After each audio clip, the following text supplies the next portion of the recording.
Hello and welcome everyone to today's film screening and panel discussion on Far East, Deep South. This event is the final event of a three-part series we are calling Asian and Asian American Realities, Racism, Hate, Resilience, and Solidarity, exploring the lived realities of Asians and Asian Americans in the United States. I am the Reverend Laura Mariko Heifetz, Assistant Dean of Admissions, Vocation, and Stewardship at Vanderbilt Divinity School. I use pronouns she, her, and hers. Before we begin, I would like to express my heartfelt gratitude to the sponsors of this event, the Public Theology and Racial Justice Collaborative of Vanderbilt Divinity School, Vanderbilt University Department of Communication Studies, Peabody College of Education and Human Development at Vanderbilt, the UCLA Alumni Rose Bowl Bruins, and the Asian Pacific Alumni of UCLA Network. We will be joined in this introductory section by filmmakers Larissa Lam and Baldwin Chu. Larissa Lam is the director, writer, and producer of this film, has produced and directed other film projects, and is an award-winning singer, songwriter, speaker, and podcaster. Baldwin Chu is a producer of the film and is a rapper, actor, speaker, and podcaster as well. So I am going to bring them in, and thank you so much for being here with us. I'm just wondering if you might be able to tell us a little bit about yourselves and your journey towards making this film. Give us a little context before we head out. Hi, everyone. Welcome to our film screening and later on discussion. We're so glad you could join us. And I am a UCLA Bruin. So I am not. So I'm very grateful that they're partnered with Vanderbilt for the special screening.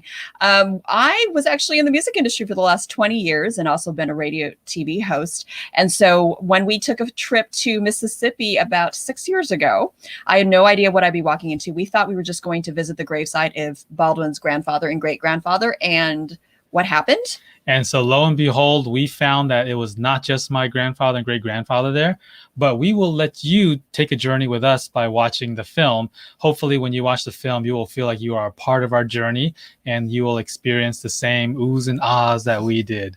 So we hope you definitely enjoy this film, and we definitely look forward to having you come back after the film's over so we can talk to you some more.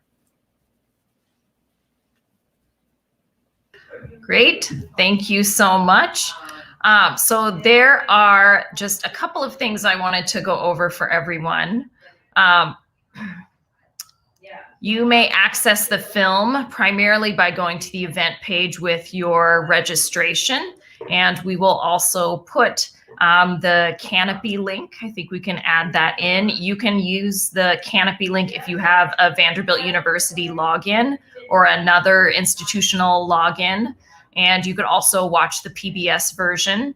However, if you registered for this event and you go to your event page, your registration information will have a Vimeo link with a password protection on it.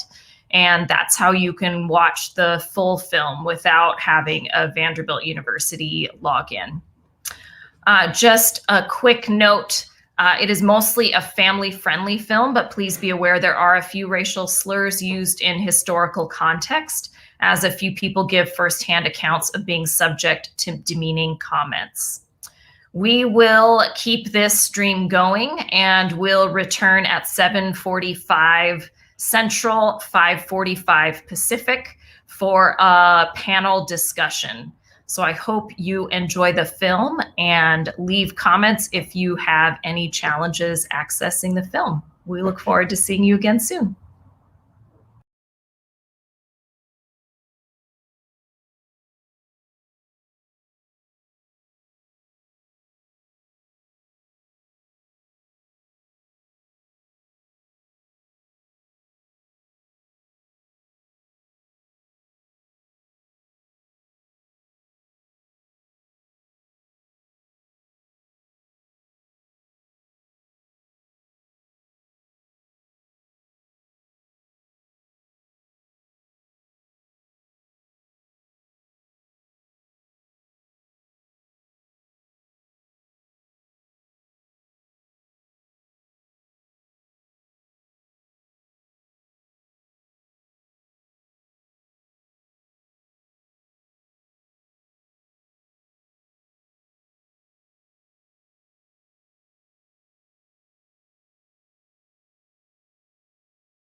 Hello, everyone. Thank you for joining us. Welcome back, or welcome if you're just joining us for the first time. My name is Laura Mariko Heifetz, and I am the Assistant Dean of Admissions, Vocation, and Stewardship over at Vanderbilt Divinity School. Tonight's event, film screening and panel discussion on Far East Deep South, is sponsored by the Public Theology and Racial Justice Collaborative of Vanderbilt Divinity School, Vanderbilt University Department of Communication Studies, Peabody College of Education and Human Development at Vanderbilt University, the UCLA Alumni Rose Bowl Bruins, and the Asian Pacific Alumni of UCLA Network. For our panel today, the moderator will ask the panelists some questions, including questions from you. For those of you joining live by YouTube, please feel free to use the comment function to the right of your screen to share reactions or ask questions of the panelists. My colleagues, Sophia Agtrap and proud Bruin Justine Chen, will be the chat moderators and keep track of your questions. We acknowledge that this is neither the first nor the last conversation about Asians in America and Asian Americans. We must have, as people located on Indigenous land, and so we would like to do a couple of land acknowledgements before we begin.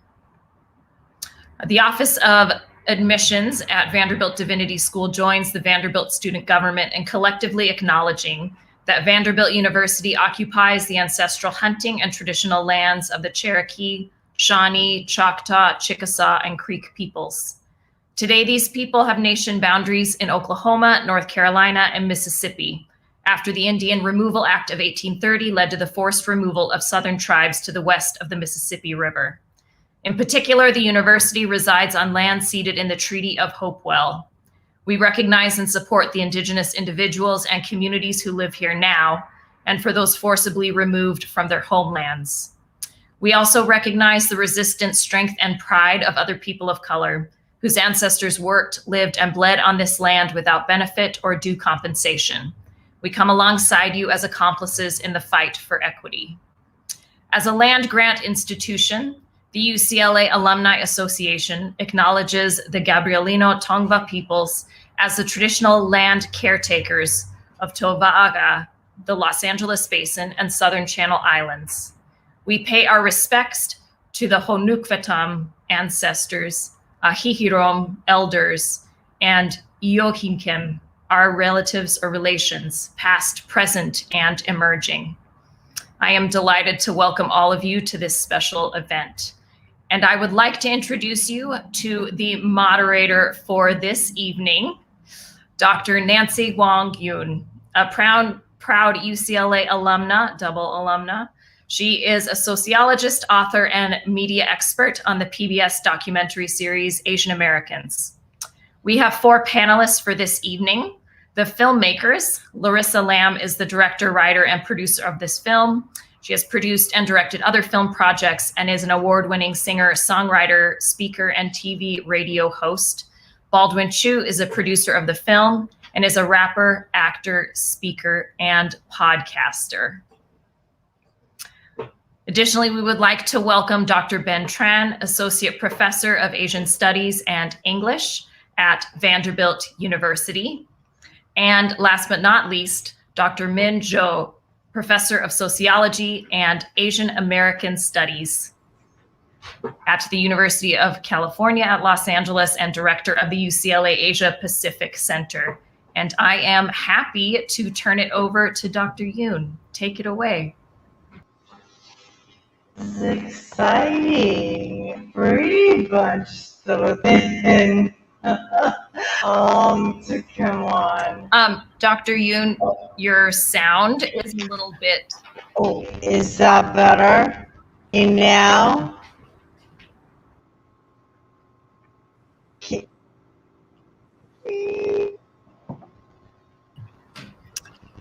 You do sound like a robot, sorry.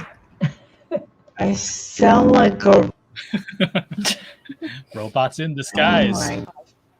Oh Is that better? Oh, Yay! Yay! Although I was What happened? I was digging that robot voice. Apologies. though. I have a very fancy mic. This is what I get for trying to get really fancy. Okay. Anyway. Okay. So from robot to human, I was saying that we were kind of like the Brady Bunch squares coming in, but just happy to be here, and as part of Asian Pacific American Heritage Month, UCLA Alum Association, Rose Bowl Bruins, and Asian Pacific alumni of UCLA. They are all pleased to partner with Vanderbilt University for the film screening and panel discussion of Far East Deep South. So just wanted to put that out there, and excited to be here. Excited because I know almost all the people here, and meeting Dr. Tran is an honor, and just excited to talk about this film. I saw it last night. I was crying. I don't know if other people were able to shed tears. I kind of cry a lot now especially during Asian Pacific American Heritage Month, but I was just so moved by this story. So I wanted to start off with a question for Baldwin. So for you, this is a family story first, right? And for us, this was a story of Asians in America. And I wanted to know, what did you learn about kind of Asian Americans through telling your personal family story? Yeah, hey, it's great to be here, by the way. I think, sorry, are you hearing the echo? Yeah. I think as an Asian American, I think I always struggled with finding my place in this country, not knowing when I was American and when maybe I wasn't, or maybe I was more Chinese than other times. So this discovery really allowed me, and I think also my family, to really discover how American we really are. And it was such a fantastic journey to be able to take my father along on the ride, because I think for a long time he had a struggle with his own identity as well, especially not knowing who his father was. Without also giving up your Chinese side of your heritage, is embracing your heritage, but understanding that your family belongs very much in this country. Right. And what was it like? Actually, I was really curious about the fact that your father had this really emotional journey. And what was it like filming, this question, like the decision of telling this very intimate story, and maybe concern over, the emotional impact it had? Because I was living through your father, because I myself realized that my immigrant story, even though it wasn't because of the Chinese Exclusion Act, there was the separation of family, because immigration law does that to families, right? And so what was it like emotionally to kind of take your father and watch him, cry on camera and all of that? So certainly that was an experience. It's not something I saw very often, my father being emotional. And also I think we saw it change. We saw his sentiment evolve from the beginning when we started the journey. Well, and it was just a family vacation, honestly. Mm-hmm. I mean, we were rolling cameras because we have a daughter, and just like any good parents, you're on a family vacation, you're rolling video, and we didn't know we were going to find a Bible in the middle of Mississippi, and that he was going to find all these artifacts. I mean, we were just supposed to visit a gravesite that we didn't even know where exactly it was. But at the end of the day, as you saw in the film, so many events happened. And for him, it just stretched on even beyond that first trip, all the way to the National Archives, and when he made additional discoveries. And so, we were rolling camera because we wanted to just capture these moments as a family. And at some point, when I saw the story was a little bit bigger than us, it was about the history that most of us don't know, that we're not taught in schools. And it was about just his journey reconciling the past. We definitely brought in more of the crew, but I was a little stealth with him with the camera. As a little bit disclaimer, everything you guys saw on the film was basically, like, if this was happening real time and you were watching those interviews with my father, you would have learned about my father before I would have, because basically my dad would not talk to me or my brother about what happened. So whenever he likes me better. Yeah. So basically Larissa kicked me out, said, go away. I'm going to go talk to your dad. And I didn't know any of the stories that Larissa uncovered in the film and all that, until after we came back to LA, and I was listening to playback, and I had no idea all those stories. Wow. So the key is always be filming, because it could be a story. Yeah, I mean, there's a lot of stuff that we were filming that I didn't even anticipate using in the film because I was just trying to get an understanding of, like, when we're looking at the photo albums in that scene, and he was taking a trip down memory lane, but originally it was just so I knew what photos to use when we did put the film together. But some of the stories he was telling himself was just so compelling. I ended up throwing a lot of that footage in the film because people were like, "We love Charles. We want more Charles. What is he thinking? What is he feeling?" And so you have Charles in his raw moments. So I want to ask Professor Minjo about how common is Baldwin's father Charles' story about how the Chinese Exclusion Act and immigration laws affect Chinese American families. Well, I just want to comment on what Baldwin just said, because it resonates with my students' experience and also with my surprise the first time when I hear from my students. I taught a Chinese immigration class, and it's a big class. I always ask the students to interview a Chinese immigrant, whether it's their relative or not. So, and those oral history report is very moving.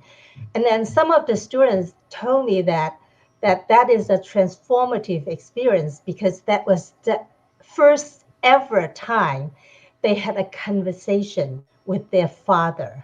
So that surprised me, right? And then later on when I taught that class, that experience get repeated. So that's one. And then when I was seeing this film, I personally feel very connected to it. Like, first of all, I was from, Baldwin's father's original place, right? The next county. I was from Zhongshan, and your father is from Xinhui. And then second, I also, lived in Louisiana before. I lived in the Deep South before. And when I taught Chinese immigration, I used a text by James Lowen, the Mississippi Chinese. So I had access to that part of the history early on. I was lucky because of my job. And and another common thing, typical thing is about your grandfather's name, right? It's Lao. Lao is his given name, and that is very typical of the time when a lot of Chinese immigrants came and had their name messed up by immigration officers. So the given name become their last name, and then also you have the paper son phenomenon that you are taking on somebody else's identity in order to migrate, as a way to counter Chinese exclusion.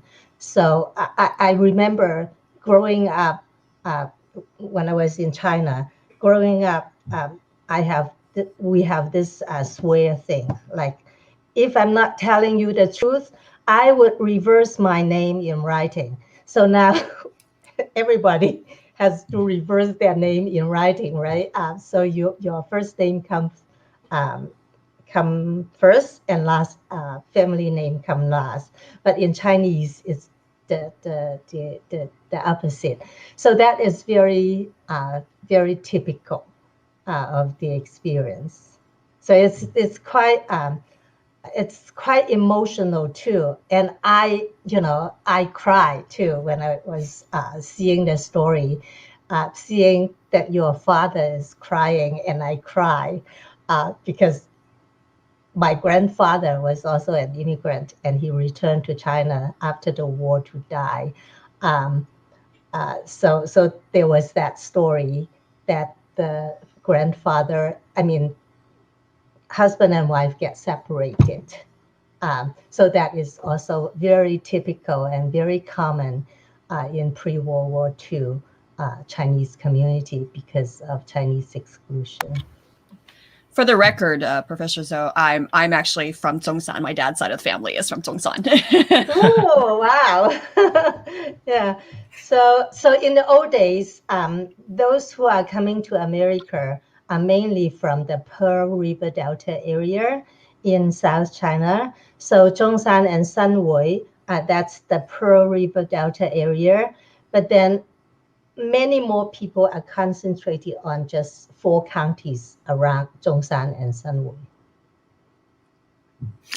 Great. So what's lesser known about Chinese American history is the South, right? And actually, the first time I think I heard about it was Professor Zhou sharing the Mississippi Chinese. It's kind of like a shock, right, to know that there were Chinese, and you did this beautifully in the movie, taking us as the audience, kind of like, what were the Chinese doing in Mississippi? And then you see this really rich history. And I want to ask Dr. Tran to tell us about that history and how does it differ from Chinese Americans and Asian Americans in the coastal areas?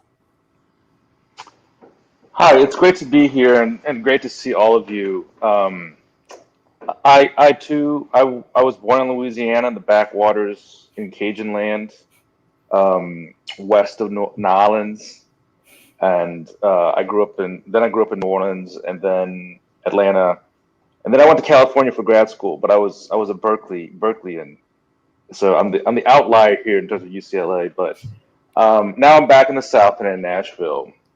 And to answer your question, I would say there's a history of the need for labor after the abolition of slavery in the American South of cheap labor, and so the Chinese were brought over in addition to the Transcontinental Railroad, and that was a source of it. And the idea of coolies that some scholars have written about have been very significant in the development of the South and that identity, and the entrepreneurship that comes from the limited available possibilities of being Chinese American, Asian American in the South is there. One of the biggest differences I think between the coastal areas is clearly population. The Asian American population in the South is more transitory. They left, or their children come and go, and we see that even with the Vietnamese community, like in Versailles, New Orleans, Louisiana, what Dr. Zhou has written about. But that's changing now, because I think as these cities begin to grow, these southern cities begin to grow. They say Atlanta has LA traffic without the benefits of LA. And of course, the Asian American population has played a significant role in the last year's national election, for example. But I think it's transitory. The populations are smaller. That is changing. But I think in terms of what's compelling about this film to me are the archival materials that were available, that were unearthed as your family began to meet all these people and everyone started to come out and talk about this, and the photographs and the news clippings and even the letterhead I thought was amazing. But I think the biggest difference then is that the archival materials are here, that history is here, but the transmission, the means of transmission is not here. I think that's what all of us are trying to do, be it through events like this. Ethnic studies is big on the West Coast. It's not big in universities in the South, be they public or private. The built environments are different. The cities here are exit or more car driven, exits off the highway. So you don't see a concentration of Asian Americans. And as the cities gentrify, like Atlanta, people go to their different exits. So that's not visible. So there's the built environment and the transmission of that history I think we need to work on. And that, I would say, is the biggest differences. Yeah, I would like to add to what Ben is saying. By the way, I also love New Orleans, and I did a study on the Vietnamese community over there that you mentioned. So one of the key difference I think between the Asians in the South and in the Deep South and also on the coasts is the ethnic community. Because on both coasts, in New York and the West Coast, there is a very long-standing, very well-structured ethnic community that the immigrants, even among those who lack language and language ability, and that they could get help, they could connect. Whereas in the South, in the old days, nowadays it's transforming, right? There are a lot of professional immigrants from Asia coming. But in the old days, those who are lacking language skills and also lacking the kind of job skills to get job here, they would move to the coast, right, where the ethnic communities are, to provide them with jobs. So for those who stay, a lot of them are running small businesses to survive and work on their family businesses. So in the old days, that is a key difference. Like in the South, you are either owners of small businesses or workers of your own family business, and then with a few kids. But most of the workers, they would transit. They would be in transit back to where their ethnic communities are. Now today it's very different. The places like Baton Rouge, Louisiana, that historically is not the destination for Asians. Now there are a lot of Asian people moving there. They are both professionals as well as workers, because Asian businesses also take in a lot of low-skilled workers as well.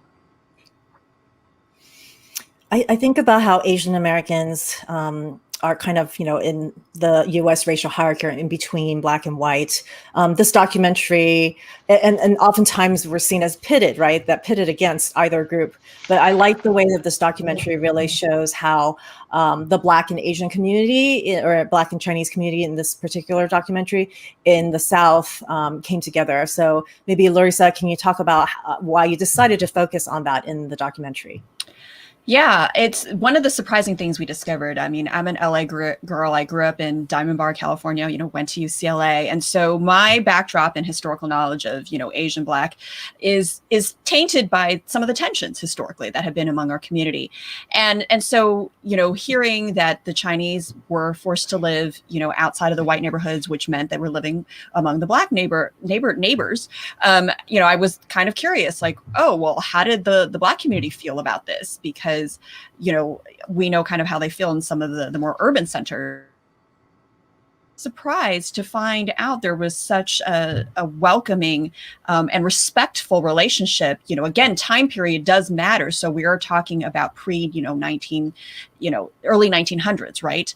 And during segregation, Jim Crow, where these two communities had to rely on each other to kind of survive and work their way around the system that was in place to kind of marginalize and oppress them. And so the fact that we heard those stories about Baldwin's grandfather and great-grandfather and every Chinese store being a welcoming place for the African-American neighbors to shop, because they could walk through the front door and not have to worry about going through a back entrance. And the Chinese also had to use the quote unquote colored entrance as well. And so this was very, very surprising to us, but also a very pleasant surprise. Yeah, we show up there the first time in the film, and we actually didn't meet really any members of the Black community on that first trip. The next time we went out there, we had been introduced to the mayor, Lavon Jackson. And when we show up, instead of seeing nobody there, we see the entire town of Pace. And it's out still there. Predominantly, It's predominantly black. And they were having a big party. It was like Oktoberfest party, barbecue, ribs, everything's going on. And that platform that you see in the film that's on my grandfather's property was like a stage. And they had me and Larissa go up there and we performed, we rapped and beatboxed and sang. And then all of a sudden they bring us down and they give us all this food. And then they bring our, us plus Emerald Dunn, who was with us, so 3 Chinese people, and our 2 or 3 white camera guys, right? Invite us all into the mayor's house, and he just said, he home cooked some ribs, whole spread, ribs, corn, Southern ribs, hospitality everything, is right? real. And it was like we didn't even feel like outsiders. We felt like we were in the family, and it was an amazing experience to be like the first time we meet him.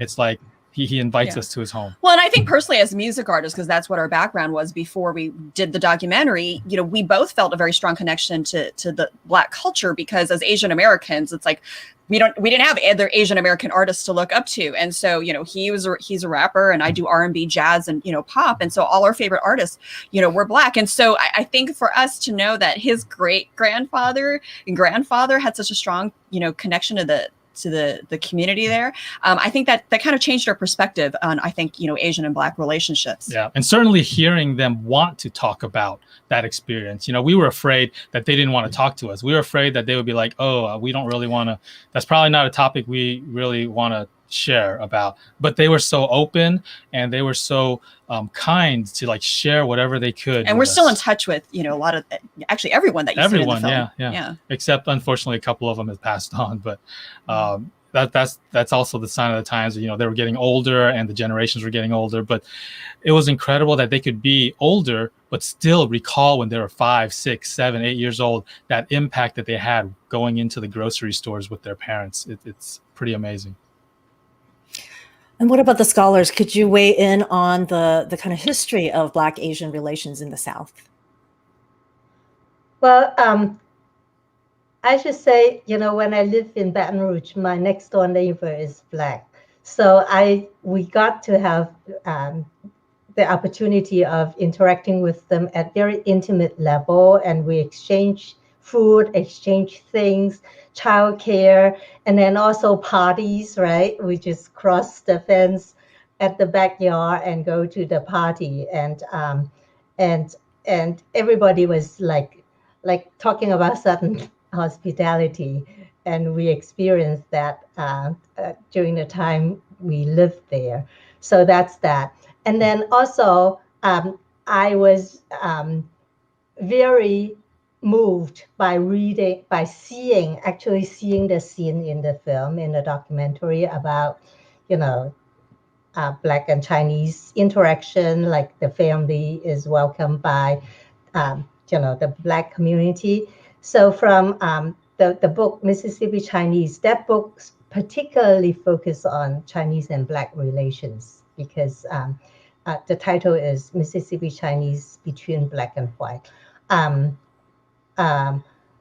So personally, seeing the interaction, seeing the scene, seeing the interviews, that, you know, brings all the reading material to reality, to real. So that's a very moving scene to me. And I believe if my students who have read James Lowen's book and taken my class, they would have the same feeling. And then historically, the Chinese, you know, they are operating stores and they are like middlemen. But unlike today's middlemen minorities who operate stores that has the potential for interracial conflict, during that time, and also at the time of segregation, actually the Chinese and Black community are interacting very well with one another. And then the Chinese, you know, the store owners were the only one who could provide for the Black community, extend credit to the Black community. A lot of families are very poor. They don't have a lot of disposable income, you know. So that is kind of the interdependent relationship. Also is very common there, as well as interracial marriage. And there are interracial marriage, there are mixed race children too. However, when the mixed race children are coming of age, they are more kind of ostracized by the Chinese community and excluded by the Chinese community than by the Black community. Like they are accepted by the African American community accepted them, but not the Chinese community. So in a way, as the Chinese are becoming assimilating, they are assimilating into the white dominant culture, and they take on the systemic racism, and they are influenced at that as well. So I'll just add that this relationship between the African American community and the Asian American community in southern areas are still going on. For example, the bodegas in Louisiana are still run by Vietnamese entrepreneurs who live in predominantly African American neighborhoods, or Korean store owners who have beauty supply stores or whatnot in African American neighborhoods. So that interdependence of the availability of what's business opportunities and income availability is around is still permanent today, in a sense, in that segregation de jure has ended. But I think in the South, I think cities in particular, and even though some of the rural areas are still divided along those old lines, and that's still present. So that is there. And I wanted to emphasize one aspect between the Asian American community and the African American community, just say that it's interrelational, and they help define each other and help nuance how we understand these relationships. Right? The difference between coolie labor versus chattel slavery labor, right? The differences between the possibilities of entrepreneurship or owning land and needing credit, right? So these relationships really help us understand in a more nuanced way how racism works in America systemically, and how we can work together to overcome. And really, what I like about this film is that there's a celebration. What I love about the film is this. It was so interesting to me that the first half of the film, all the white people that you interviewed, they spoke of your grandfather so lovingly, but race was never mentioned, right? But then immediately, I think it's like the 43rd minute of the film, where you start interviewing in your second visit your African American interviewees, and they talk about race in a very open, blunt, more realistic way. And I think that is one of the crucial aspects of this. And there are cultural connections, particularly of music, that you can see, especially in where I was born, in the Cajun area, of Asian Americans, African Americans. And I think we should celebrate that more often. Mm-hmm. Mm-hmm. I just want to say, I love how you keep bringing back Louisiana. So something we did not reveal in the film was that my great-grandfather actually made his way into Louisiana first, from San Francisco through New Orleans and Baton Rouge, eventually making his way up to Memphis, where they were doing a lot of recruitment and stuff, and then eventually trickled himself back down the Mississippi River and settled in Pace. But it's kind of cool to hear, all these stories about Louisiana, and it jives with our family history as well. We have to do a field trip there one day. So we have some audience questions. One that I also want to know, and the scene where Charlie sees his father's Bible. I mean, that was probably the first tears that I shed, and just the question is, did Charlie get to keep his father's Bible? And how is Charlie? Well, the good thing is that the Bible was returned to us, and so we actually own the Bible now.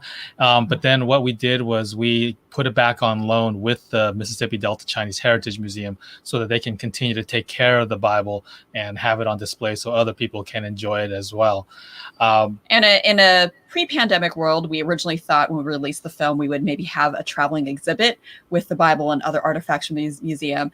We hope to still maybe mount something like that, as things have been opening up more down the line. But if you go down to the Cleveland, Mississippi, in the Mississippi Delta Chinese Heritage Museum, and look up Emily Jones, our curator, and you want to see the Bible, I can't remember if it's on display or if it's in the back, because they change their displays out all the time. So she will show it to you. My dad, he's doing okay. He's slower than he was in the film. And he's probably watching right now. He's probably watching right now. But we're trying to keep him in good health. He's definitely getting older, but we love him, and he's been very emotional with all the attention to the film. And he watched so our broadcast premiere on PBS was last week, like on live TV. He's watched, I think, almost every airing of it. Like, he woke up at 5 a.m. in the morning. He has the DVD, but he still wanted to wake up to watch the live airing of the film.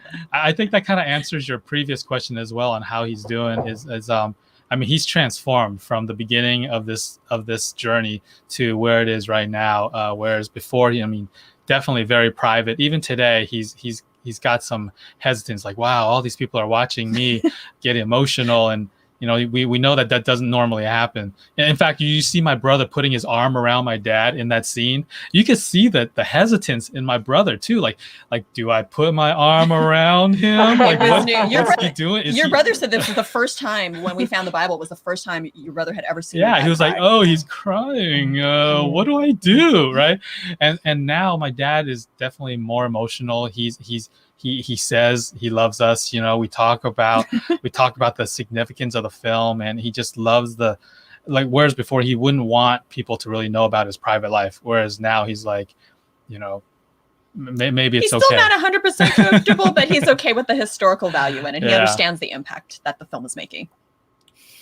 And then another audience question is for Larissa and Baldwin in terms of structuring the film. How did you decide to do that in terms of chapters? Was most of the work done at the editing table? Oh, there's lots Good of editing. question. A shout out to our editor, Dwight Bueller, for like the 5 years that we worked together on this film. What I wanted to do was take the audience through our family's experience. And so chapter 1 was the backstory, in a sense, of why we had to go to Mississippi. And so that's why it started out with, you know, it being the immigrant story. And that's kind of how we viewed. I think Baldwin's family viewed themselves as an immigrant family when we started this journey. And then when we get to Mississippi, especially when after the first trip, we dive deeper into the Southern story, and we get to meet all the other residents in there. And again, that's how things developed. The first trip, we only met the few people there. And then once we started to plunge into all this, we met historians, we met all these other local residents who had connections, and we wanted the audience to learn the history as we were learning it as well. And so that's why the Southern story was the second chapter. And then we thought we were done with the film. There's a shot of Baldwin like walking along some cotton field. That was originally supposed to be the final shot. We thought that was the money shot of the film. In October of 2016, I thought like, okay, this is a Southern story. It's about your family in Mississippi. And then we go to San Francisco in the National Archives when somebody said, have you seen your grandparents or your grandfather and great-grandparents' exclusion files? And we said, what are those? And we had no idea the National Archives back in San Francisco, where you were born, we had to go all the way to Mississippi to make it back to San Francisco to discover this other part. And that's when we find the birth certificate for your great-grandfather. And then we realized how many generations had been in the country. And then it became an American story. And that ended up reframing kind of the whole film. So that's kind of the progression of the 3 chapters, that ultimately you're not watching a Chinese American story. You're not watching an Asian American story. You are watching an American family and an American story. When I felt really emotional also when you found out that your great-grandfather was actually born in the United States, right? That was that correct? And he's the first one to be born. And someone in my family asked, why is that so significant? And I was like, I couldn't immediately answer. I was like, it just is to know someone, that you're not the first. And could you say a little bit more about what you felt, and your family felt in learning that, that you had a history here in the United States in terms of someone being born here way before you? Yeah, I mean, all my life growing up, I was kind of proud of being the first one in my family to be born in America. Like, hey, I'm the first, right? And there's always something feels good about being the first. And when we learned about the birth certificate, I think one of the first things we thought was, is it fake, right? And then once we dug in deeper and found other documents, we're like, wow, this is probably legit, right? And then I was thinking, oh man, I'm not the first. But then, and I was a little disappointed. But then I was thinking, oh man, I am not the first. And then it became excitement, like because up to that point, I kind of mentioned it earlier, I was always conflicted. Like the beginning of the movie starts off with like, people ask me, where are you from? Or where are you really from? And I always thought, well, that's a legitimate question, because you probably just figure I'm not from here. Because if I looked at myself, I probably think I'm not from here either, right? But after the birth certificate, and then I counted generations, because now we can count my great-great-grandfather, right? Because he was here before in order to be able to give birth to his son, right? Mm-hmm. I was like, then I look at my daughter, I'm like, that's 6 generations. Why should I not feel American? Why should people treat you not as American? Yeah, right? Why should people even assume that I'm not American? And when my daughter gets older, I mean, is it going to take 6 generations for her to finally be accepted? So I think it really started changing me, and I felt like, well, this can't be just me. Like my great grandfather can't be the only one that was born here in America, right? So how many other thousands are in the same situation, or maybe extending even further? Whereas today, people still look at us as if we're foreign. It totally changed my whole outlook on who I am and where I belong. Yeah, you can go like, I'm more American than you. No, it doesn't matter what generation you are. No, it doesn't. You are. But it did put that effect in me. Like it definitely changed the way I felt about my belonging. Yeah, I love how the story makes the Chinese Exclusion Act so visceral, because I think when I teach about it, I'm like, it's 18 in the 1800s. That seems like so long ago. But here in your family story, it's so visceral. And I wonder if the scholars can talk about how the Chinese Exclusion Act still affects us to this day. Well, yes, it affects us profoundly. Baldwin had already mentioned about the perception of Asians as non-American, right? The identity issue that has an impact on it too. And the Chinese Exclusion Act, there is profound effect on American society of the time. At that time, it was the Chinese Exclusion Act is kind of heightened who Americans are. It's everybody but not you, right? Everybody but you. So setting one group up for exclusion is to reaffirm the American identity, who belong to that nation and who is not. So that has a great effect. And also the Chinese Exclusion Act, after its passage, it's the first and only act that excludes people based on the national origin, right? So it's kind of our shameful history. And then, at the passage of the Chinese Exclusion Act, immigration, the bureaucracy is getting set up after the Chinese Exclusion Act. So in 1882, the passage of Chinese Exclusion Act, and then the government established the Bureau of Customs, and also, it sets the border. And then 1885, because 1882, the Exclusion Act, 1892 got extended for another 10 years, and later on it extended infinitely. So the government established another bureaucracy, the Chinese division of the Bureau of Immigration. So that has also another bureaucracy that controls immigration, not just Chinese immigration, later on also Asian immigration. And then later it's, the point is the Chinese Exclusion Act also set off the establishment of the U.S. bureaucracy in controlling immigration, particularly Asian immigration. And then the impact on the Asian community is even more profound. So Baldwin's family is 6th generation, but how many of those are 6th generation? In the greater Chinese community today, we have been here longer than a lot of other groups, including Italians and Eastern Europeans. But we are still predominantly the 1st generation and the 2nd generation. 1st generation, like 2/3 of the community is 1st generation immigrants like me. Why is that? Why is that 6th generation so thin, like 6th generation so thin? Whereas Japanese Americans, they have been here like a whole generation later than us, but because of different exclusion, right? They managed to have a natural growth in their community, but the Chinese community is stifled the natural population growth.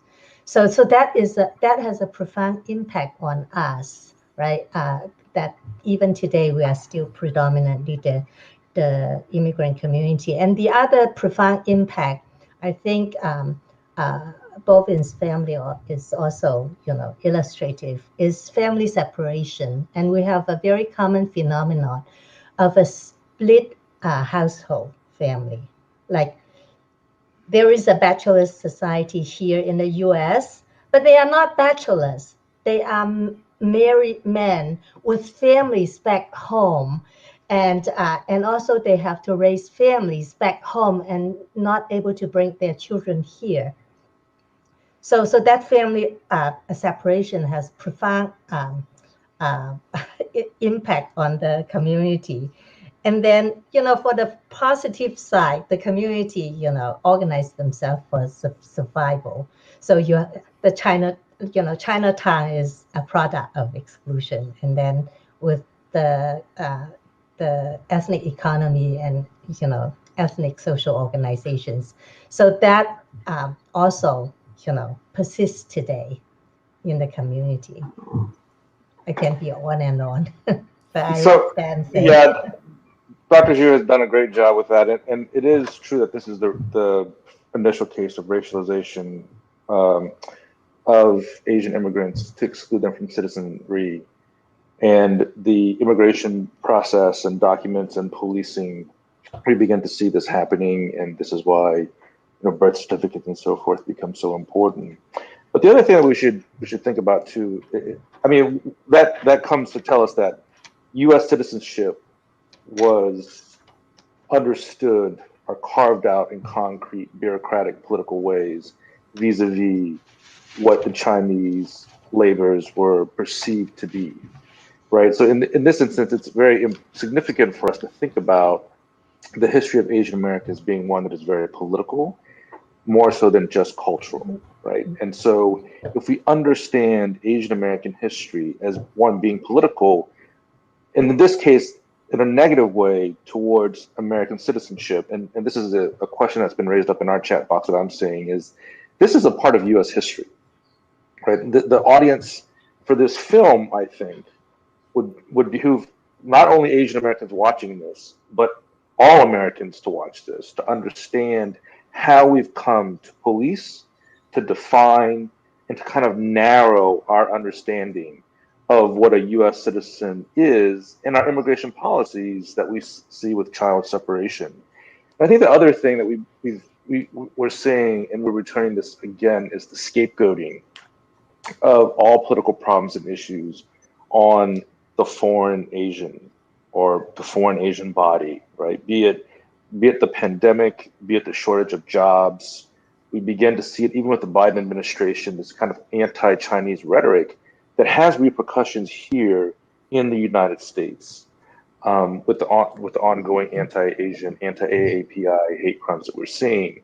So this is a prevalent history that we've seen that affects us still to this day, not only Asian Americans, but all other immigrant groups, subsequent different Asian ethnic groups, Southeast Asians, South Asians, Pacific Islanders and so forth, but also other immigrant communities that are being policed and watched. And this was the precedent by which we've come to understand or redefine and bring into greater relief and reality these policies.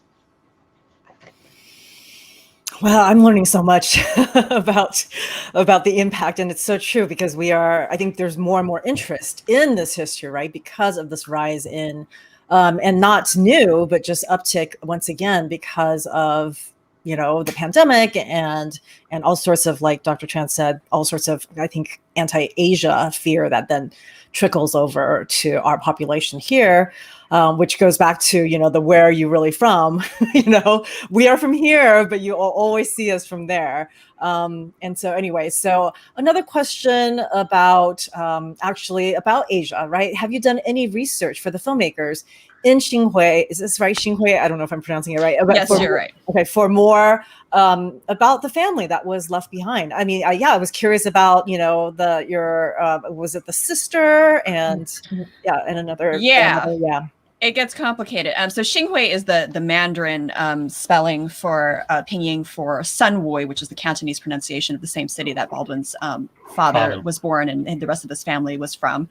And we have done a little bit of digging with the help of My China Roots, a family history organization that's doing research for those of Chinese ancestry. So there are relatives still in existence. And that's again a byproduct of the Chinese Exclusion Act. Baldwin has never met his cousins and doesn't know them. Maybe one day, we'll get to go to the village, but there, at this point, there's. Yeah, I mean, we would love to go back there. We had My China Roots did do some research for us, so we have a little bit of information, but definitely maybe when pandemic opens, things are opening back up, we can make our way over there. But I think one of the things that this brings up is like, the Chinese exclusions, how it affected our family is kind of like how my dad grew up in China thinking that he was abandoned, right? And certainly there are other family members in China, not just from our family, that we've heard stories from other families where they don't understand what the Chinese Exclusion Act is in America. So they just assume that their fathers went to America, to the land of milk and honey, the mountain of gold, or the women and the girls that got left behind. Right. And the women and girls get left behind, and they think, oh, the guys just are having a great time in America, and they blame them for leaving them behind. But in reality, like you saw in the film, my grandfather really missed my dad, and he tried really hard, and so those are the unintended consequences of something like the Chinese Exclusion Act. Yeah, there's another question about, I guess the question is, how did your grandfather come, or this is maybe not your grandfather, but the great grandfather, right? I'm sorry, to come to be born in the U.S. And when Charles was a boy in China, did KC send money home and have any communication with him? I am curious about, because he was able to have his son there, and I wonder if it was because he was born in the U.S., right? This is the whole, like, how does one generation is able to, have some sort of reunification, and then the next generation not? And this probably has to do with the laws being passed at the time that they did. Yeah. So what we know is, based on our research and the records that we uncovered at the National Archives, Baldwin's great-great-grandparents somehow made it here. His great-great-grandfather worked in a cigar factory in San Francisco. So a lot of people I didn't know that until I read about that. But, we didn't just work on railroads and gold mines. There was a lot of other industries around the country that the Chinese contributed labor to. And so we know that. So at some point in time, his great-grandfather was born. And then kind of, I think there was a similar question in terms of were the Chinese women allowed to come. And the 1875 Page Act made it very difficult for women to come. So again, kind of the timeline, Baldwin's great-grandfather was born in 1877. So his great-great-grandparents would have been here in the country prior to a lot of these restrictions in place by these immigration laws. So that's why they were able to make it in before they started, clamping down. There were more women everything in the 1860s than there were in the 1870s and 80s. Yeah. And I see. Okay. So, and yes, like Baldwin's great-grandparents and grandfather, they did send money back to China. Yes. Yes. And also it was very common at that time for the families, if they have young children, to send them back to China. And then once they send them back to China, if they lost their birth certificate, or they have to take a lot of ways to get the children back here in the United States. So that's why you will see you wouldn't see the continuation of the family because of the Exclusion Act. You will see some are born here, but the next generation are not born here, are born back there. So it could also be that because women were not allowed to come, so there are also a lot of Chinese men who marry wife over there, and then they return, every so often to father their children. Like my own grandfather, I remember when I was little, I keep on asking my grandmother, I said, how come I don't have the first uncle? My oldest uncle is my second uncle, and then I have a fourth uncle and skip two, and they are not bad. But then my grandmother said, oh, your grandfather have another family in the America. But my grandfather, diligently sent money back, and then come back every so often. So that's why my father's siblings is 10, 12, 15 years apart, the three siblings. So that is the part of the exclusion act that create the split household families. And it was very common. Well, and an interesting note, Baldwin's mother's side, we didn't really explore much of this at all in the film because we didn't know. I just assumed like she was born in Hong Kong, her family had been in China, came over, like your typical, immigrant story, until just last year you found out that your great-grandfather on your mom's side worked on the railroad and settled in Denver, Colorado. And so guess what our next project is? Yeah. So that's Far another East, project. Deep West. Yeah, or Far East Rocky Mountains. Yeah, Rocky Mountain. Yeah, so I mean, those are unfortunate stories where, like, my father benefited from being able to eventually come back, but my mom had the same situation that happened on her side of the family, where the Chinese Exclusion Act did not allow her grandfather to come back to the U.S. even though he was entitled to, even though his lawyer, a white lawyer, had also documents that we found saying you should be able to come back, but we have new laws now and they're not because he was you. not born in the and that is the difference, is because your great grandfather was born here and he was able to make it back into the country and then eventually bring Casey Liu, your grandfather, who by derivative birthright citizenship was a U.S. citizen. Yeah. So what do you think, the filmmakers, in terms of representation? We talk about representation all the time. How does your film contribute to, I think that this is a story that we don't see a lot. I mean, we did see Minari, which was, a film that talked about a Korean American family in Arkansas, but first generation. This is a different kind of story, right? This is a story about being here way, way before, right? Like the prequel to Minari, right? Right. All the different generations of Southern Asians, right? Can you talk about how significant your story is and this film is to AAPI representation, or specifically Asian American representation? Yeah, I mean, first of all, I think it's wonderful to be able to see narrative films that have representation, but ours being a documentary, I hope what it does is it shows that this is an authentic film. There are people that question a narrative film by saying, "Oh, you're going to throw in an Asian person. You dramatized it. It's not really creative real. License. You're just throwing them in for diversity's sake." And I think our film can show testament that no, we can put Asian people in whatever scenario for authenticity's sake, because we do have stories in these different regions. We do have stories in these different timelines in American history. So it's okay to put us in there, and you're not just throwing us in there for the sake of it. We have historical value, and we're actually making the film more authentic. We're making the stories more authentic and actually more believable. Yeah, and I think what it also did is, as we did research for the film and travel the country with our previous short film that was just Finding Cleveland, that was just about the first trip that we took to Mississippi. We found all these rich stories of other Asian American groups all around the country. I mean, we heard some of it from Dr. Tran, and obviously Louisiana, and you go to Texas, and I mean, it's not like Asians were just in California. They were all across the United States, especially post railroad. They had to go somewhere. They came to build the railroad, and so for us, the representation in media, but even more broadly for us, it's so important for us to include this in our American history. And I think I saw some comments in the chat, and that is our major goal, is that if our kids and our next generation aren't learning this in school at an earlier age as part of American history, they're not going to become the writers and the studio executives who are going to say like, oh yeah, there were Asians, in the South, so it's perfectly normal for us to have a film that casts Asians, or create a story, that has Asians in it. And so, that is our overarching goal, is that we all learn about segregation. We all learn about the American South. And currently the way history is taught in our schools, we don't learn about the contributions of the Asian American community. And there's other communities of color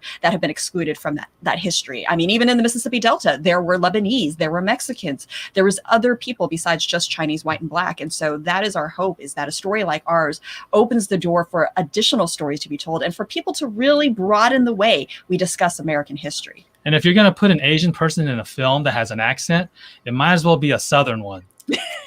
Not an Asian one. Oh, if I've seen so many castings with an Asian accent, Southern accent, totally But when legit. people say do an accent, actors Like should come out with a like Southern my accent. 10-year-old son, when he moved out of Louisiana, we moved from Louisiana to New York, and then he has a heavy Southern accent.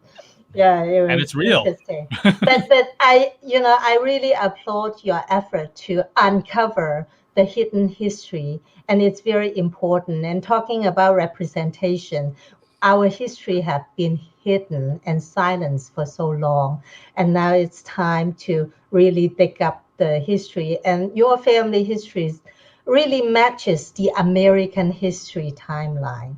So that's very very authentic, and also it tells an American story. And I thought that you were like doing the effort, and go Bruin. Yes, thank you. Do I do it 8 o'clock now?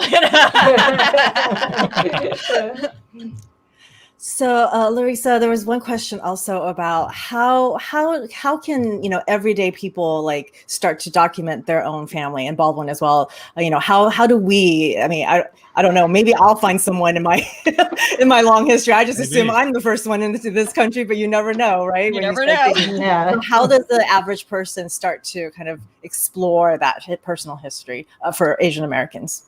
Yeah, well, first off, we always encourage people, if you still have parents and grandparents or aunts and uncles alive, find an opportunity to just start talking with them. And one of the great things about our film, especially this month, that's available to stream on PBS, it's like, we know sometimes it's an awkward conversation to start. So maybe it's like, hey, I've got this great film that you can watch. And then it's kind of a shared experience of watching the film that you can now have a catalyst for conversation where you're like, well, what about your story? I want to hear more about, your family. Because I know sometimes, especially Asian parents, can be a little bit reticent to kind of share, or, even just that older generation, regardless of your ethnic background, is sometimes a little locked up. So get your iPhones, all have like voice memos, just hit record, have that conversation with them, or video camera, or whatever it happens to be. That's an easy way to start.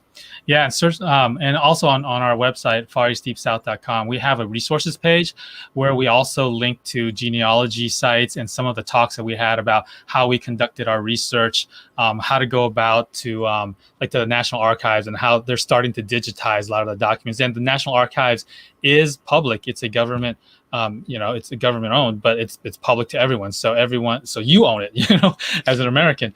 And so you can go do your research there. You can find your family history. Certainly, Dr. Zhou was talking about the names, and that was one of our hurdles, was finding out how to spell our names and which came first, the Chu or the Lu, and why and when. And do you spell Lu this way, or you spell Lu that way? You spell Chu this way, or you spell with a J, Jew, right? So finding those complexities and working with an archivist and with some of the genealogy places gives you a lot of help. And I'll give you a tip. So on May 25th, we are going to be doing a family history panel around our film. And we have several genealogy experts who are going to be someone from Family Search, someone who used to work for the National Archives. So if this is an area that you're curious to learn more about, we encourage you to go to our website, fareastdeepsouth.com. We've posted a little bit of information. We'll have registration opening up, but you can subscribe to our newsletter or follow us on social media. And we'd love for you to join us in that conversation, because I know so many people are inspired to go find their roots after they watch our film, and we hope you tell your stories too. Yeah, it's hard for us to tell all 5 years of our research in like 5 minutes. So. Awesome. Thank you so much. And thank you to Professor Zhou and Professor Tran. And just it's been just such a lovely conversation. And I'm going to turn this back to Pastor Laura. Thank you so much to these fabulous panelists, and thank you all who attended this session. One of the best weapons against anti-Asian and anti-Asian American racism and violence is knowing our own histories and our own racial identities, and understanding that solidarity is an ongoing project of accountable relationships with other minoritized communities. So thank you so much for this fantastic discussion. I would like to leave us with a quote from activist Yuri Kochiyama. Just remember that what you put on your pedestal will be your main influence in your life. I am hoping you place love for your family, friends, and humanity, service to your community, concern for human rights, justice, and human dignity on your pedestal. And please show appreciation to friends old and new. The precious, intangible gems like happiness, satisfaction, self-respect, and pride, they are the thanks to the people who come into your life. Life is not what you alone make it. Life is the input of everyone who touched your life and every experience that entered it. We are all part of one another. Thank you, everyone. Thank you. Thank you, Thank you, everybody. everyone. Yeah, thank you. Bye. Bye.